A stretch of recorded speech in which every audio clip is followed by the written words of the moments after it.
Добро, ви благодарам. Денеска тука во Делчево, заедно со градоначалникот, ќе направиме обиколка на неколку капитални проекти за градот, кои што се направени со средства на општината и поддржани со средства од влада во времето на СДСМ. Станува збор за капитални проекти кои што беа навистина потребни и кои што сериозно го леснуваат животот на граѓаните во Делчево.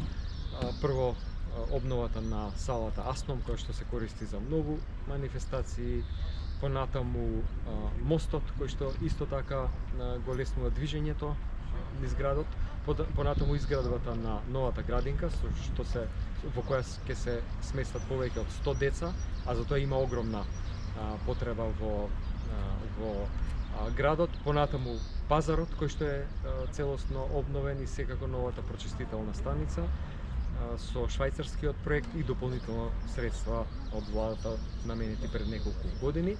Еве сега гледаме што значи да се нема поддршка од влада.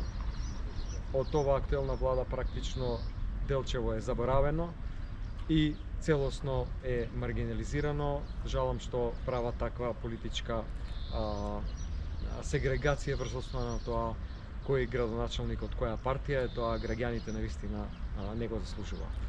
Кога би се очекували имињата на против кандидатите, имајќи предвид дека тие објавија имиња на кандидати, па и конкретно и за Делчево, од СДСМ имињата на кандидати за следните локални избори, кога би може да се очекува? Во текот на следната недела, значи неделата после 16 јуни, ќе објавиме една група на градоначалници, кандидати за градоначалници за околу 30 на општини, а до крајот на месец јуни ќе се објават скоро сите кандидати за градоначалници. Благодарам. Благодарам.